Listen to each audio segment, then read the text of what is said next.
Well, howdy! This podcast is a proud member of the PodCon Go network. PodCon Go, family-friendly shows that are fun for everyone.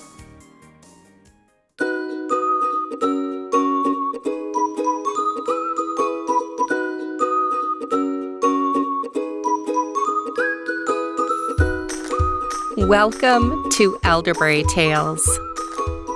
Think of the best riddle you've ever heard. It's time for a story.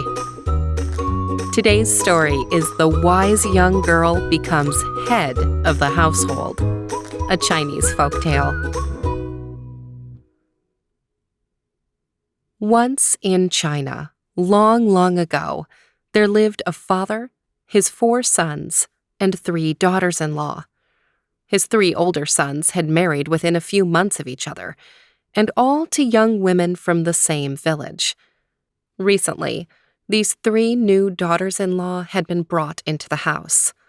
Their new father-in-law's wife had died a few years before, and having no mother-in-law with them in their new home, and being lonesome and homesick for their former families, they constantly asked the old man for permission to visit their former village.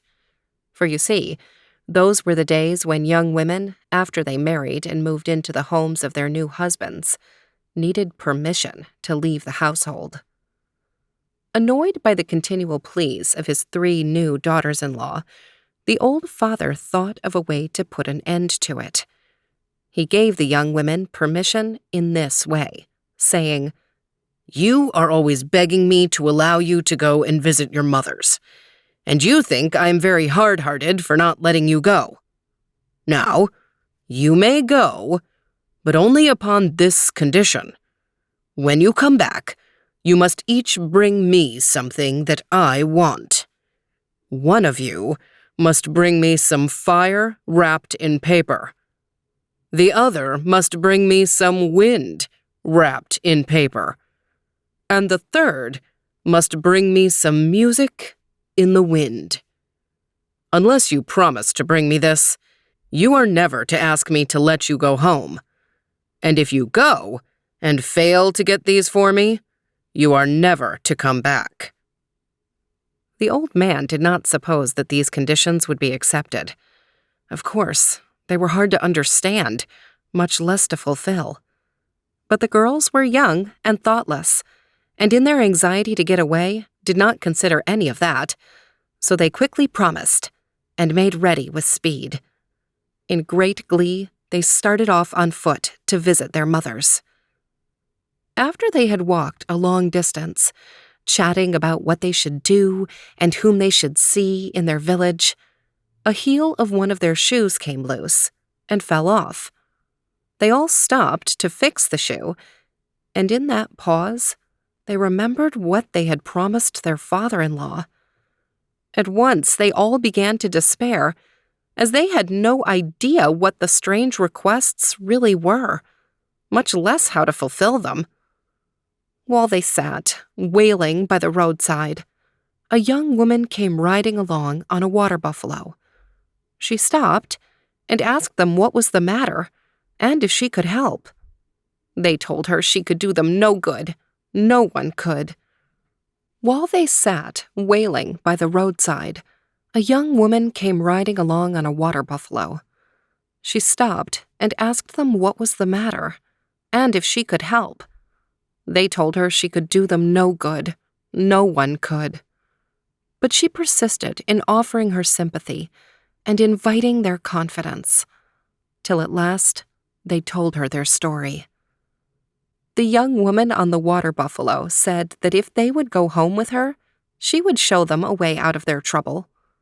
Their case seemed so hopeless, and the girl on the water buffalo seemed so sure of her own power to help, that they followed the rider of the water buffalo back to her home.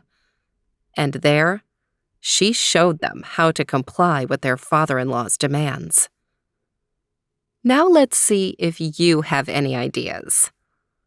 How can the first daughter-in-law bring back fire wrapped in paper? How can the second daughter-in-law bring back wind in a paper? How can the third daughter-in-law bring back music in wind? Well, for the first one, she showed them a paper lantern. When lighted, there's a fire inside, and its paper surface encompasses the blaze. So it's truly some fire wrapped in paper. For the second, she showed them a paper fan.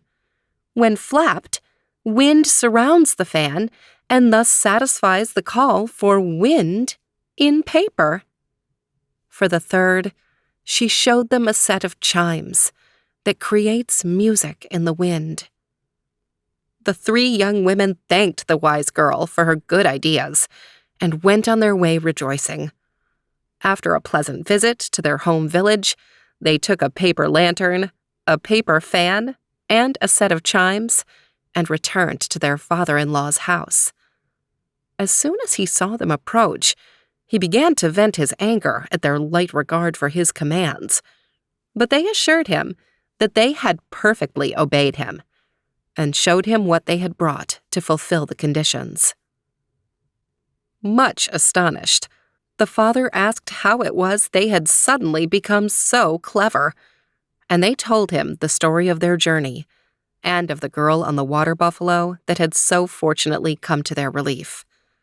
He asked if the girl was married, and finding that she was not, he engaged a go-between to see if he could arrange for the girl on the water buffalo to marry his youngest son, the fourth. For you see, these were also the days when marriages were often arranged in just that kind of way. Having succeeded in arranging a marriage between his fourth son and the girl on the water buffalo, she arrived at the house. The father told the rest of the family that as there was no mother in the house, and as this girl had shown herself to be possessed of extraordinary wisdom, that she should be the head of the household. Some happy and prosperous years passed. The young wives bore many children, and all fared very well in the household together.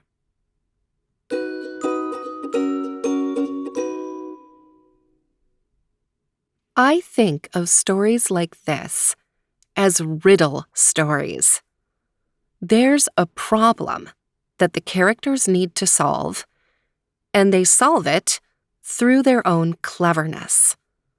Not through magic or special wishes from fairies, but simply by being smart and having good problem-solving skills.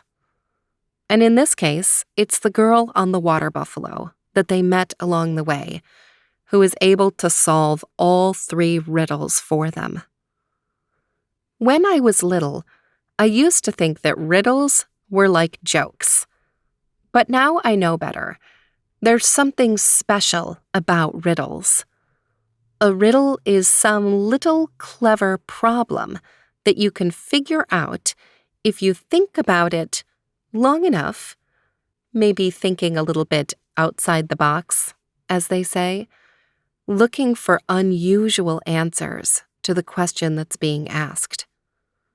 For example, with the first riddle in this book, the father asks for fire wrapped in paper. Well, since everyone knows that paper burns very easily when it's close to fire, it sounds impossible at first. But in a paper lantern, the paper is actually far enough away from the flame that it doesn't catch on fire, as long as you're careful. Here's another riddle for you. What has hands and a face, but can't hold anything or smile? Okay, I'm about to tell you the answer. It's a clock. The part of the clock where you can see the numbers and the time written is called a face. And the hands are the long things that point to the numbers to tell you what time it is. Did you get it?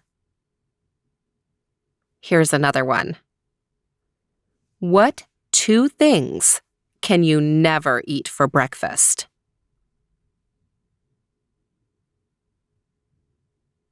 I'm about to tell you the answer. Lunch and dinner. Did you guess that one too?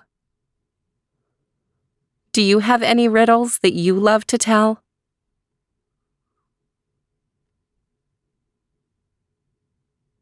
The best part about riddles is sharing them with other people. If you have a riddle that you love, or if you want to try telling someone one of the riddles from this story, or my 2 silly riddles after the story, then go find someone now and tell them a riddle or send them a message with a riddle in it. Do you think they'll be able to guess correctly? This story, The Wise Young Girl Becomes Head of the Household, is a Chinese folktale. It was published in the book Chinese Fairy Tales by Adele M. Field in 1893, and this version was adapted by Elaine Lindy for the website Stories to Grow By. Thank you to Elaine and the team at Stories to Grow By for sharing this and so many other stories with us, so that we can share them with you. And thanks to you for listening to Elderberry Tales. I'll see you next week with another story.